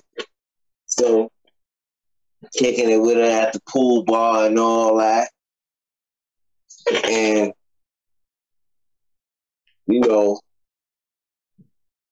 I was like, yo, is there a way that we can, get in contact with one another? Be honest and all that. She was like, yeah, we can hook up, we can hang out and all that. Damn, she was excited about that, huh? But if maybe me and you, we could get to know each other, something like that, before we go to the club. So she's like, yo, that's cool. Come pick me up. I'm gonna give you my address and all that. So I go, get all diddied up and whatnot. Go to check home girl. So I get to her crib and whatnot. When I get to the crib, I roll up. It's the steps, and then there's a ramp. So I'm like, ramp? What's the ramp here for? Like a wheelchair ramp? Huh? Like a wheelchair ramp? Yeah, like a wheelchair ramp. So, you know what I'm saying? I'm like, oh, her grandmother probably stayed with her and know a lot. So I go, ring the doorbell and all that. Yo, she opened up the door. She in the chair, my nigga. Yeah. Okay, so I'm like, yo, In my mind, I'm thrown off. Like, what the fuck? So I go, like, yo, what's up? Why you in the chair? She's like, yo, you know, I'm from the waist down, like I can't walk and all that. But I'm like, yo, you was in the pool, but then I realized You don't have to walk to be in the pool. you don't have to walk to be in the pool. It was a swim-up bar. She swam up to you? She swam, no, she was at the bar. She was sitting at the bar already. Oh, she was already set up. She was already set up. You know what I'm saying? So I was thrown off. There were chairs at the bar? Yeah, it had it's a swim-up bar. Like they had little bar stools. And So the pool, you could actually swim up. I mean, like you can actually sit there. You can actually sit at the pool. Yeah, you in the pool and at the bar. At the bar. But like they had like underwater chairs. Yeah. Okay. But you probably look super thick too, because you know water make you look. I'm floating in the water and all that. So I'm like, yo. So she in the wheelchair and all that. So I'm like, damn. What I'm gonna do? So I say, you know what? I done came all this way. I'm gonna hang out with Shorty. Wait, so I hang out with Shorty. Right? Mm-hmm. So we hang out. Yo, my nigga, I have a blast. I have a blast with her, yo. You know what I'm saying? So on the way back, you know, taking her back home, wheeling her around the block and shit. You was wheeling her around the block? I'm pushing her in a wheelchair, my nigga. Fuck it. You know what I'm saying? So it's a little park on the way back to her crib. So she like, yo, you smoke? I'm like, yeah, I smoke. She like, yo, what's good? So you know me, I'm down to burn it down. So we go in the park, burning it down. You know what I'm saying? Next thing you know, fam, I'm kissing her. I'm lugging her down. You know what I'm saying? Once you found out she was in a wheelchair, did you want to smash? Yo, nah, I didn't. Why didn't you want to smash when you found out she was in a wheelchair? Unfamiliar territory? Because I was like, damn, this shit gonna look crazy. Like I gotta prop her up to hit it doggy style and all this. Like it's mad. It's gonna be looking crazy. Like she might looking ragdollish, but some of the leg action that I may want to do, it may work. You know what I'm saying? Don't judge me. All right. So now you kissed her. So I'm lugging her down, whatever. Lugging her down. So. Oh gosh. So she like, yo, what's good? I'm like, yo, what you talking about? We in the park. She like, yo, my nigga.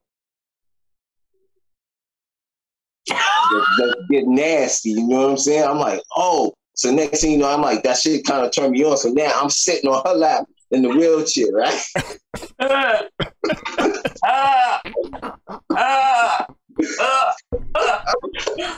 you mean you're in her lap? What? I'm in her lap in the wheelchair. Like instead of her like sitting over me with her legs, I'm like that, boom, lugging her down. So she like, yo, get the harness. I'm like, get the harness? She like, yeah, get the harness. I'm like, what the fuck you talking about? What's the harness? Yo, my nigga. Oh, she got some bad ass beans. Yo, listen. So she got this harness. You strap the harness up on her around her joint, right? Like around here. You know what's crazy right now? As Bees is describing this, I'm looking at his shirt, and for some reason I'm thinking his shirt has like a handicap symbol on it, but it doesn't. That's funny. It do kind of look a little like the blue color. Yeah, it is. It's perfect for the size. Okay. Yo, so check it. She like, yo, get the harness. So yo, I get the harness. The harness got a rope on it. So I'm like, what the fuck is the rope for? She like, yo, you see the tree? Take the rope, throw it over the tree. Oh, so I throw the rope over the branch, right? Don't judge me, motherfuckers. Oh, so I'm interested. Please continue. I throw the rope over the branch, right? So now I got the rope and I done pull her, and now she hanging in the air like this way, like a puppet. Yo, that's amazing. Yo, so I got the rope. Next thing you know, I got the rope. I'm like this, boom, and I'm tapping that shit in the park, yo. Like boom, boom, pulling the rope, boom, tearing that shit up. So yo, I finish. We finish. Boom, we go. I take her back home, right? So I take her back home. Did you push her back home, or did you make her wheel herself? Nah, I pushed her. I pushed her because I just worked her out. You know what I'm saying? He was so a gentleman. So I push her. We get to the crib. I'm like, yo, she like, yo, thank you. Yo, I had so much fun. This and that. I'm like, yo, this shit was definitely like an experience for me. You know what I'm saying? I can't, I don't know what to say. So we go and I take her home, get her home. She go, boom, I roll her in. Her pops answers the door and shit when I roll her in. So he like, hey, what's good, Jenny? You had a good time, baby? And she like, yes, he was such a gentleman, dad, this and that, da da da da. So I'm like, yeah, knowing I just fucking had his daughter swinging like Tarzan in the motherfucking park, right? Oh my God, bro. So he's like, yo, she told me good night. She rolled off. And then the pops come to me and he started walking me to the door and shit, right? So the nigga throw his arm over me and he like, yo, thank you for bringing her back and, her having a good time. And then the nigga give me $50. What? So I'm like, yo, $50? What the fuck is the $50 for? He like, yo, because most niggas would have left that bitch hanging. Steve, I hate you. I hate you, Bees. I hate you, Bees. Bees, I believed in you. Bees, I believed in you, and I believed I was listening to a Bees story tonight. And now you done played me, and I will never trust another Bees story. How will I ever trust another Bees story? Oh my gosh! Never again. I will never. Yo, I'm sorry, but yo, I had to get that. Okay, so wait, let's go back here. So would any of you guys ever be with someone who had any kind of disability, like a physical disability that was visible? Would you, like, if that has been really you, or like, what about a prosthetic? Like, I've heard that people that don't have a leg can get into some interesting positions. So, like, what do you guys think about that? Let's talk about it since y'all want to make jokes. I tapped a chick with no legs before. Nah, on some real shit. I tapped a chick with no legs before.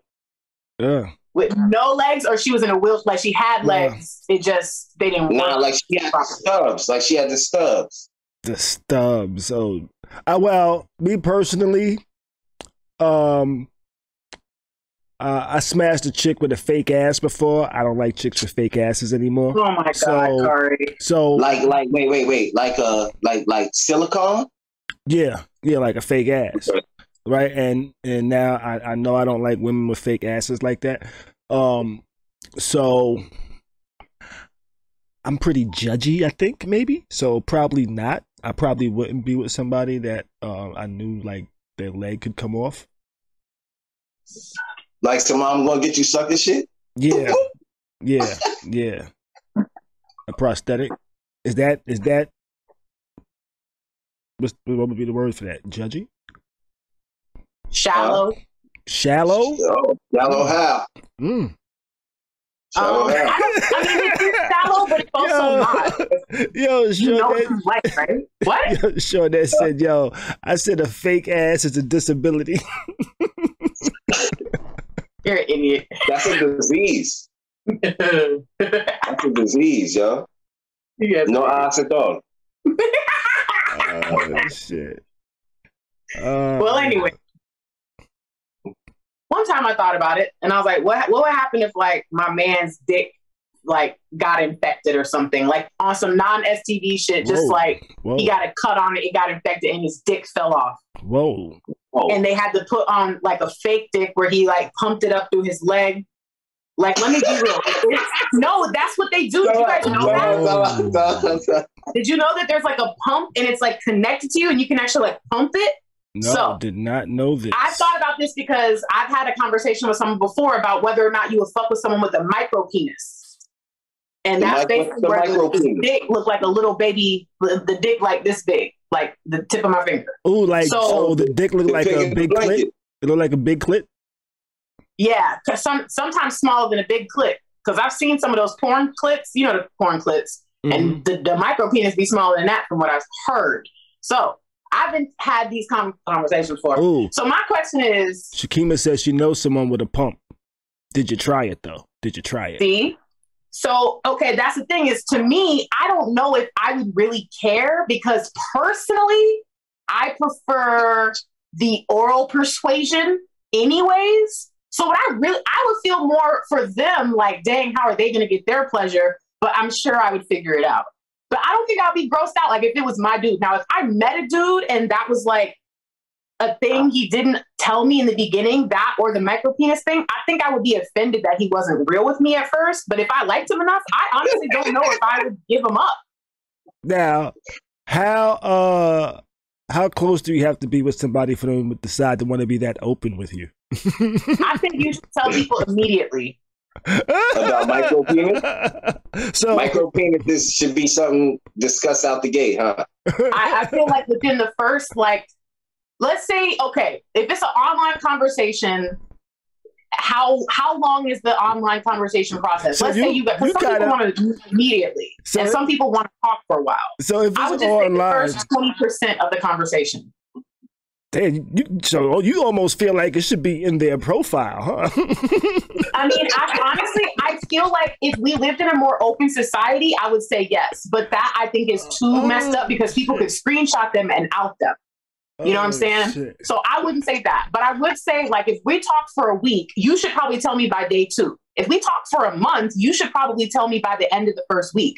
And if we meet in person and we're talking and we really hit it off, I feel like people who meet in person, things go faster than they can go online sometimes. And I feel like you really need to tell that person, because what happens if it gets hot and heavy unexpectedly and they reach down and there's nothing there? Like literally nothing there.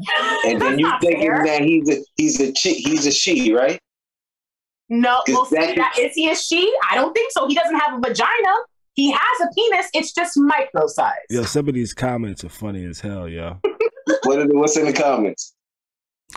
Some people agree with Grace. Dudes with micros need to disclose the first convo. You know, Way says, I would date someone with a disability. I don't judge. She was mentally impaired. It's not that different. Yo, but I'm saying, like, what do you say? Like, how do you just come out like, yo, you know, I got a micro, you know, small. You gotta say it with a deeper voice, so you feel like more manly. Yeah, you gotta be like, you know. And listen, I can't shave. If I shave, it's gonna really look bad. Maybe it'll look bigger. So if men with micro should say something, should men with big ones say something right away as well? No, because I wouldn't believe you. And also, if you really did go around telling me people that, and then I hit you, and it really was that big, I would think you were a slut. So, I would think you went around just walking around like, big penis, anyone? You big penis, right here. If he has a choker, time out. If he has a choker, right? Yeah. Like he should just come out and say, yo, like, you know, I got a choker. Like, you're not gonna get everything in your mouth. Like, what's the point? You're supposed to just like come out with that. No, let that be a pleasant surprise. Gosh, guys, jeez. So only if you have the micro, you must disclose that this is going on. The point is that with the big penis, a big cock, penis, dick. I'm saying all the words for everybody. With a larger member, you still have something visually there. And the only thing I'm going to be is surprised. Even, I'll say this, even if you just have like a small dick, it's still there. But a micro penis, the instant view is automatic, usually like, where is it? And I think that's the reason why you need to explain it. Have you seen that before? Because it's going to be a shock. Have you seen that before? I've seen a picture because a New Girl, a show I watched, a guy actually told the girl very upfront that he had a micro penis. And by the end of the episode, she didn't believe him because he was very handsome. He was a total douchebag. And he had a freaking girlfriend the whole damn time. So she's like, probably doesn't have a micro penis. And then he opened it up. And she's like, it's like a little baby bird's egg. So anyways. Oh, my. Shit. Oh, my. See, Shakima, that's why we cool, girl. Yo, Shakima said, yo, I saw a guy's profile today who wrote, you need to let guys know if you don't suck dick. That was in the describe yourself part.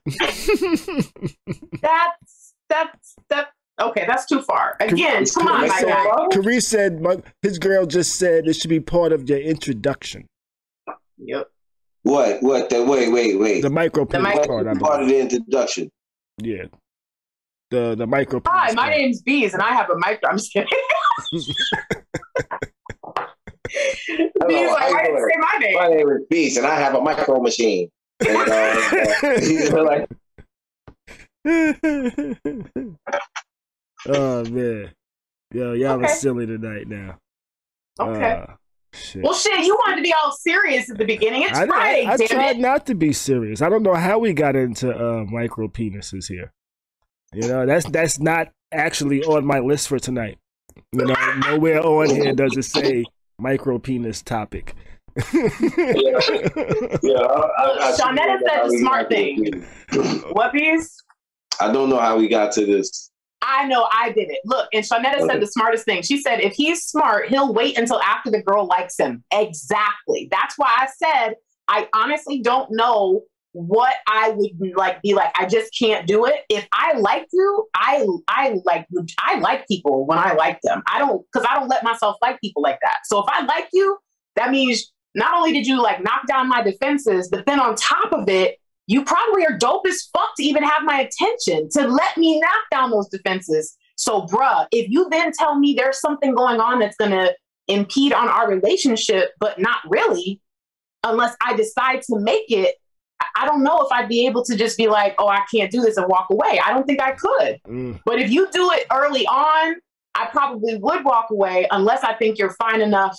And then right after you're like, but my head game is on point. You know, I have to make up for it. And I'd be like, oh, let's just keep talking. It's fine. You know, I'm honest. Oh, no, shit. Cause I know how to suck a peach, girl. Yes. I gotta tell you. Shit. Not a peach. Okay, guys, I got an appointment here. So what are we doing? You guys, what are we doing here? We talking about micro penises? I didn't expect this to be part of the conversation. I didn't think this was going to go that far, but yeah, me neither. DMX is going to have a public memorial to be held at the Barclays. You know, okay. Conceit up to 19,000, but they won't have 19,000 because of COVID restrictions and shit like that.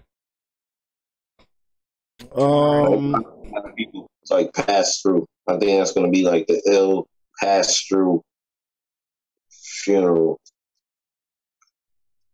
Yeah, like so I think that might be everything. So let's do the screenshot real quick. Shakima said, "Did I miss the screenshot?" Thank you, Shakima.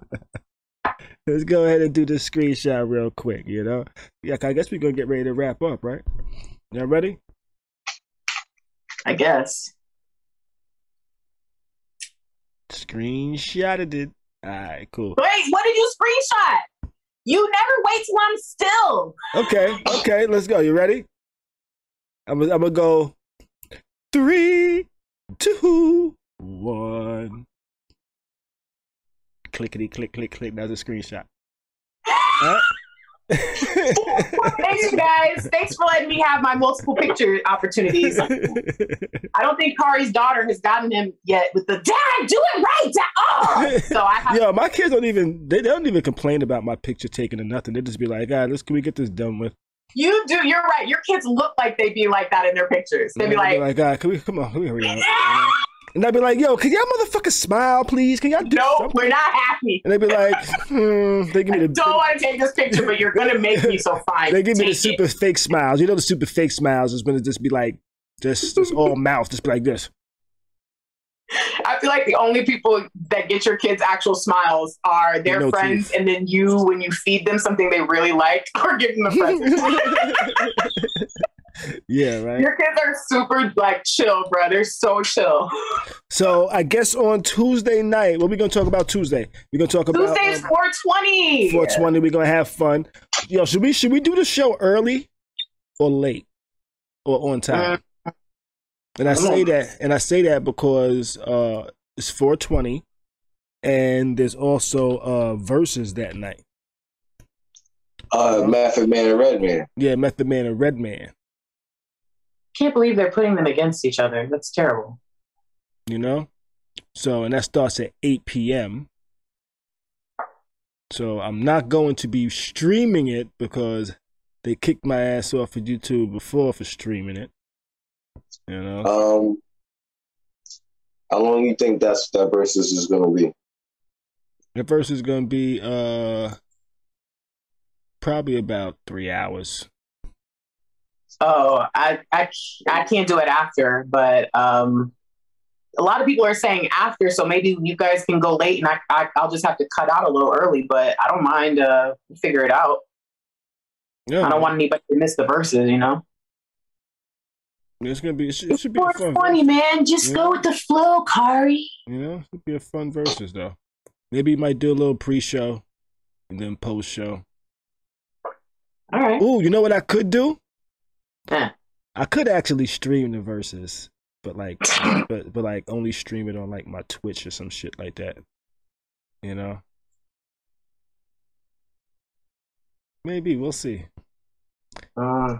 So if y'all see me all of a sudden pop on at 7 o'clock on a Tuesday, it's because I decided to stream and just be picky about it. You know? Say, fuck it. All right. We'll see what happens. I don't know. You want to do a before the versus? Yeah, like a before, a post, a pre and a post show, post and pre-show. So we could do something. We could do something. I might be able to hit the pre-show. Yeah, we could do something. Hey, all right, y'all. Well, just make sure that you join us on Tuesday. Yeah. Oh, because then I can turn it off and then turn it back on at the end of the show on YouTube and shit like that. Theoretically, you know? So. Theoretically. Yeah. All right, but that's it. That's it for the evening. Shit. We will be back on Tuesday. The exact time, I'm not exactly sure. I guess one of our topics for Tuesday will be something that we forgot to speak about tonight, which in my actual title it says values, but we didn't actually speak about it. And value meant like, when does a person's value rise versus lower? You know, like both men and women, not being like specific, like to society and things like that, you know? So I think that might be a little something we can talk about, you know, on a Tuesday while motherfuckers is trying to get high, fly, Robin, fly, you know? Let me update this right quick. Boom. See you Tuesday. You know, we will be back. Hey, Bees, is Bees still giving away the gift bag? That's what Cheryl L asked over here in the chat. Yeah. I don't even know how we're going to do this, but yeah, I could come up with some type of way to do it. To do a drawing. You know? All right, so see y'all on Tuesday. May your weekend be great. Do your best to stay sucker free. And keep a smile on your face, baby. We out. Once I figure out the proper button to press to make this go to the outro screen. Like that.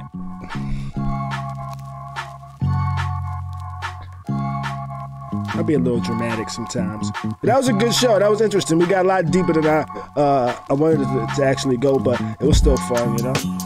still informative. You know, I think we touched a lot of different angles and topics. You know, and if you got show ideas, go ahead and shoot that to Khary'sCrib@gmail.com. You can call in, leave a voice message if you want. 813-559-3339. And we out.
You are now tuned into Khary's Crib. Khary's Crib. Khary's Crib. Khary's Crib.